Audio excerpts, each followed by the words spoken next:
Our guest now, John Everson, once again joining us on consecutive Fridays. That may be a record for you, John.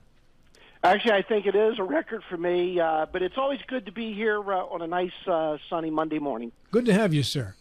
We got into a discussion with you last week about required minimum distributions and whether it was a good idea to get rid of those traditional accounts first, drawing those down before the taxes build up further and such. And I know you wanted to continue that conversation in somewhat of a direction today.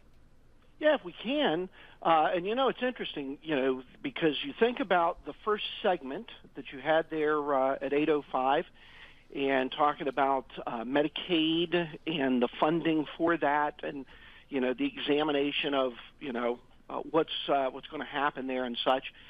Because it's interesting because oftentimes the perception is that the tax dollars that come to support those programs comes from the ultra wealthy billionaires. Now, I don't want anybody to mistake what I'm about to say here. They pay a lot of tax. Okay, a lot of people don't realize there's only 700 billionaires in America. Now, 700 is still a pretty good number, and a billion is a high net worth. And those who are just shy of that, there's obviously a bunch of those folks and so forth. But when you get right down to the folks here in Berkeley County, and I can say this now because I'm within a month of finishing year number 39 with this firm in this industry. I start year number 40 next month. What's interesting is that of the hundreds of people that we work with here locally, everybody pays income tax.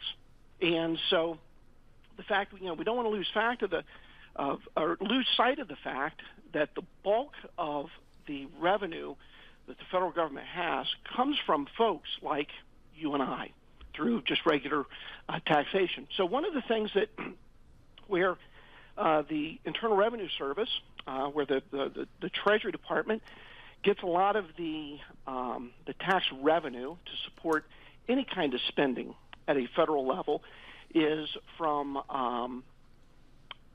dollars that we have deferred through the years inside of things like 401k plans, traditional IRAs, SEPs, Simples, 403bs, 457 plans. There's a bunch of different kinds of programs where people put money in on a pre-tax basis under the guise that, but you'll be in a lower tax bracket when you retire than you were when you were working. And I'm here to assert that may be one of the biggest myths in America today, because our experience is most people, when they defer dollars into those traditional retirement programs, oftentimes they are taking those dollars back out, typically at the same tax bracket that they were when they were working. And are those dollars taken out as ordinary income dollars or capital gains tax dollars, John? Very great question. When those dollars come back out of those retirement accounts, they are considered ordinary income. So even if you have invested in an asset class that normally would afford capital gains taxation, so stock-based investments or something of that nature, where if it was considered a non-qualified holding, just regular money, they would receive the tax breaks that are afforded to long-term capital gains tax rates. If those dollars are held inside your IRA, your 401k, some kind of a pre-tax retirement program, they are ordinary income when they are withdrawn. And that is something that there's a lot of people that have that mistaken belief that, at least I put my money into equities, therefore when I pull those dollars back out, I'll get long-term capital gain tax rates. And that is not a true statement, but that comes with an asterisk behind it. Let me throw this out there because there are a lot of people that we come across who fall into this category. There are a few folks, not many, but there are some who can get long-term capital gain tax treatment on their withdrawals from their 401k if their 401k happens to have appreciated employer stock inside of that plan. So, for example, if I work for XYZ Industries, and let's say it's part of the Fortune 500, and I've worked there for decades and I'm ready to retire, and some of my allocation is to XYZ Industry stock that has appreciated inside that 401k, There's a little-known provision in the tax code known as net unrealized appreciation, where you can take those dollars and actually have that appreciation taxed as a long-term capital gain. But there's specific handling that has to be done for that 401k account in order to be able to get that kind of tax treatment. That is something that is simply not afforded to everybody.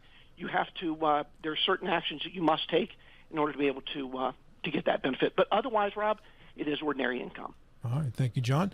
So the question becomes, if you have worked most of your life and funded a traditional 401k or traditional IRA, and you are close to retirement, should you begin, maybe you should have begun converting a long time ago, but let's say you haven't, should you convert that and take the tax hit now? Or do you say, it's too late, I might as well just ride it out at this point?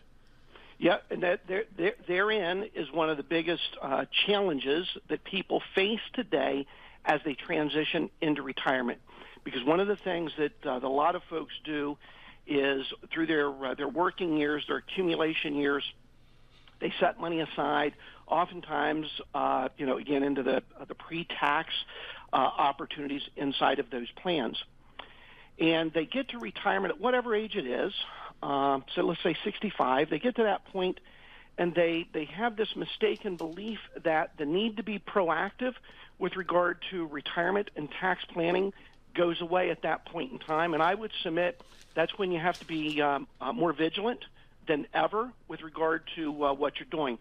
Because if you stop and you think about it, for a lot of people, one of the things that we commonly do when we sit down with someone is, we always do this even in a first meeting, is we take a look at what they've accumulated so far. We will then run a required minimum distribution calculation for them on the assets that they've accumulated inside of those pre-tax plans, so that we give them some kind of a feel for, here's what you're looking at in terms of those taxable distributions that you're going to have to deal with down the road. Now, since I've been in the business, required minimum distribution ages have gone from, when the Tax Reform Act, TRA 86, was signed into law by President Ronald Reagan, the first year that required minimum distributions were federal law, the required beginning date, the distribution start date, was the age of 70 and 1/2. Since then, it's gone from 70 and 1/2 to 72. Today, it's 73. By the time I get there, the age will be 75, and I'm 63 years old. So within another 10 to 12 years, that distribution age will be 75. The problem with that is deferral is not necessarily the best thing for most people, because what that ultimately does is, those years from the time that you retired until you are required to do those distributions, people need to give serious consideration to beginning either to use some of that money. If you've got some traveling you'd want to go do, enjoy it. Use those dollars. Otherwise, give serious consideration to doing Roth conversions, because what a lot of people then find is when required distributions start, they start to experience something that I coined a long time ago known as bracket creep, which is they wind up, because the distributions get larger and larger and larger each and every single year, because once those required distributions start, they have to continue until one of two events has occurred, until you've either drawn all of those dollars down and paid tax on them, or until you die, okay? And even if you have passed away, the federal government's still not done with you, because there are distribution requirements on those accounts for whoever you pass that to next. So a lot of people don't give consideration to, okay, the first couple of years I've got to take out X number of dollars. That's maybe not a big deal. But the problem becomes, 10 years into retirement or into distributions, 12, 15 years into distributions, you're getting ever-increasing sums of money that are being forced on you, and the issue becomes, what are you going to do with it? How do you reinvest that? Do you put it back into regular non-qualified money, which is what I like to refer to as a pay-as-you-go arrangement? So in other words, as you earn increasing volumes of interest and dividends and those types of things, you pay tax on that on an annual basis, but your required distribution continues year after year. And again, a lot of people do, we see this a lot, where folks, as they advance into retirement and into those advanced retired minimum distribution ages, their tax bracket actually starts to rise. Now, one more question on this, John, before Bill and Maria chip in, and that is, do you have to be careful at what point you convert these funds so as to not trip a higher Medicare premium, because you'll be showing a larger amount of income if you convert your retirement income all at once? Rob, if hosting radio shows ever doesn't work out for you, we've got a job over here as a financial planner, because that is the very issue that we have to be conscious about when we're working with someone. So as I like to refer to it, it's kind of a little bit like a minefield, a financial minefield, if you will. There are a number of tripwires and trap doors that you have to be very careful about. So you have a couple of things that have to be taken into consideration if you're going to give consideration to doing conversions, in particular, moving to Roth conversions. Number one, first thing you have to account for is how much of your Social Security benefits are subject to taxation now. And if we start to recognize additional income by doing conversions, that's going to add to perhaps the proportion of your Social Security benefits that you're receiving that are now considered taxable. Okay? So, and again, remember, up to 85% of your Social Security benefits, that's the maximum that can be considered as taxable income. Okay? The second variable then that has to be assessed very carefully is exactly what you're talking about, IRMA, which is how much your Medicare premiums are, because that is tied to your income. So the higher your income goes, the higher those premiums go. And again, as I like to refer to it, the Internal Revenue Code for required distributions is a perfectly designed mousetrap, and it works every time. So, in many instances, this comes down to, for a lot of people, they have to give careful consideration to, what makes the most sense. Sometimes it does make sense. You know what? It may be a little painful to go ahead and actually have higher Medicare premiums that you're going to be exposed to, but you might actually be doing your family, your heirs, children, grandchildren, maybe surviving spouse, more of a benefit if you do those conversions. So it is something you have to assess very carefully.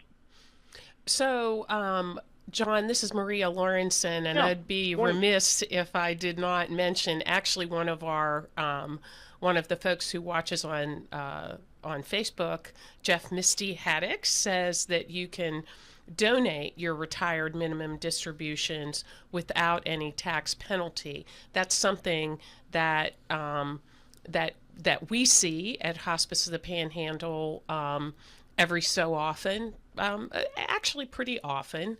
And I know other nonprofits in the community also, reach out to their donors and point that out too. If you're looking to not have the tax penalties, certainly the nonprofits in the community can really benefit. And especially, like you said, if you keep having to take more and you can't use more, then why not donate it to the charity of your choice?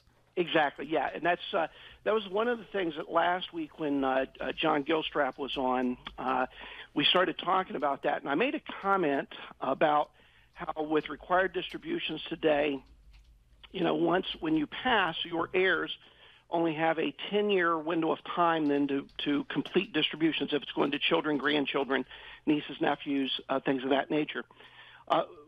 And one of the things I failed to mention last week is even if you have inherited an IRA, because his comment was, well, wait a minute, John, I'm doing a distribution on an inherited IRA over my remaining life expectancy, which simply means that whoever he had inherited that from, I think it was one of his parents, they had passed away before January 1st, 2020, where you have your remaining life expectancy to do those distributions. Once John hits the age of 70 and 1/2, he is eligible then, Maria, to do exactly what you're talking about, which is qualified charitable distributions. So you can do this with either your own IRA or with an inherited IRA. Now, I got to be real clear here. You cannot do a qualified charitable distribution from a 401k plan. A lot of people don't realize that. In fact, we had someone recently in their early 80s, still had money in a 401k, and they said, yeah, I tried to do a QCD, a qualified charitable distribution for my 401k. They wouldn't let me. And I said, yeah, that's the reason being. A lot of people don't realize this. In a 401k plan, technically, you're not the owner of the account. The tax law refers to you as a participant in the plan. The employer is the owner of the account. You're simply a participant. In order to do a distribution to a third party, to a charitable entity, you must be the owner of the account. Therefore, you have to roll that 401k from that employer-sponsored plan where you're a participant into an individual IRA. Once you have done that, you now can make distributions to qualifying 501c3 organizations under current law up to $108,000 per year to a qualifying charity, and that does two things. Number one, if you're beyond your required beginning date where you have to fulfill a required minimum distribution, any QCD that you do, any charitable gift that you make directly to that charity, it counts as part of your required distribution for the year. But number two, and most importantly, that distribution is totally income tax-free. And I will acknowledge we are maybe some of the most proactive QCD proponents in all of the Eastern Panhandle of West Virginia. We have a lot of our clients who do an awful lot of charitable giving directly from their IRA accounts where it benefits the community.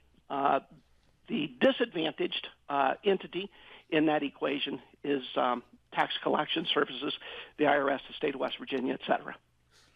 Yeah. Hi. Good morning, John. Bill Stubblefield.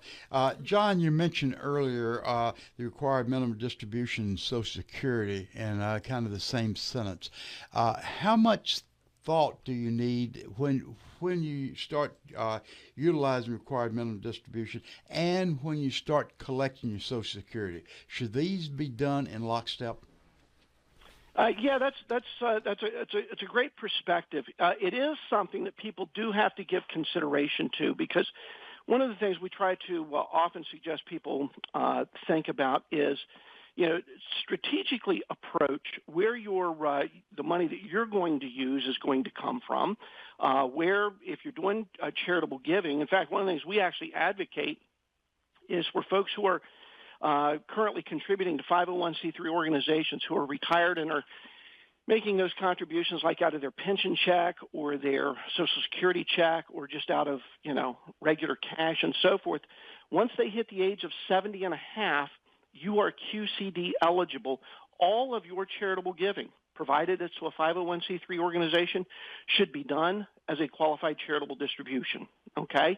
And so, you do have to give careful consideration to, where your income sources are going to come from and what dollars do you use, because, again, there's a lot of choice that comes into play. The analogy I like to use here in the office, folks, is that when we were all in school, in math class and science class, there were right and wrong answers. 2 plus 2 will always equal 4. Chlorophyll will always be the reason why grass turns green, okay? But if you think about taking an art class in a windowless room, and the instructor says, I want you to paint a picture of the sunset, there is no right answer in a windowless room, okay? And so the point that I make is that, Mr. Stubblefield, that, your question is a good one for which there really isn't necessarily a right answer. Everybody has to look at their own situation to determine what's, how they want their picture to turn out. Let me point out, Bill, that while your question was good, he didn't offer you a job at the end of your question like he did at the end of mine. I didn't get a job either, a job offer either. And also, I've been downgraded. John in the past has given me a great. Today was only a good. Just good. You're trending in the wrong direction, I'm Bill. trending in the wrong direction, John. Yeah. The way I figure it, Rob's the one who texts me and says, can you fill in for Phil on Monday? So I got to stay in favor with him. Good plan. Yeah. John, there are so many moving parts to this, and the individual that follows it may be able to decipher the direction we want to go. But for the majority of us, you're making an argument that people need professional advice. Is that correct? So that was an excellent point that you just made. Oh, good save. Good save. Nice save. Now he's great. He's great. It's a great save, John. I don't say that because I'm one of those financial professionals. I say that because I see this stuff happen every day, all day long. Where, in fact, real quick story. Phil McCoy. Phil's been with us now for almost 13 years, and he was probably, 4, 5, 6 months into his working career with our firm. We had someone who had just left the office, and we had talked about the requirement of distribution and so forth. And Phil made an observation that day. He said, John, you realize, I've been sitting here on client meetings for the last X number of months, and he said, most of the people that we're talking to who are doing these required distributions, that's nothing but an income tax obligation for them. And his observation was they're not spending the money. They're doing these distributions because they have to do the distributions. And he had a very astute observation. He was 100% correct. And so, because of that, it is one of those where you do have to look at this stuff very carefully because there's an awful lot of moving parts. And let me make one thing real clear here. If you don't have family, if ultimately you're going to wind up leaving money to charity, to hospice, or one of the other local 501c3 organizations, then absolutely defer as much as you can, defer as long as you can, and wait. And then when you get to 70 and a half, start doing QCDs and so forth, and then leave them that money because, it's the most tax efficient way for you. But if you have children, grandchildren, you have to give it a very careful consideration with regard to how you're going to go about doing this. John, great stuff as always. Appreciate the conversation. We have about a minute left. How can our listeners get in touch with you and get more of your advice? Yeah, our office is located at 1270 Winchester Avenue here in Martinsburg, West Virginia. The phone number at our office is area code 304-263-4343. We are here Monday to Friday, pretty much 8:30, 9 a.m. till about 5 p.m. We don't leave the building through the day. We're here all the time. And, John, if you like, I can include you in those 6:30 wake-up calls with Phil to get a couple of minutes into. Hey, Rob, if you've noticed, I've deferred those. So there is a time to defer. Again, good point. Yes, hey, when you're 40 years into the business, there are some things where you still have a little bit of discretion on. So. Hey, membership has its privileges, John. Absolutely. There you go. Have a good day, sir. Thank you so much. You have a good Thank week. you. Thanks, John. That is Thanks, John guys. Everson from Ameriprise Financial and the Marius Group of Financial Advisors, Winchester Avenue, sponsors of this segment.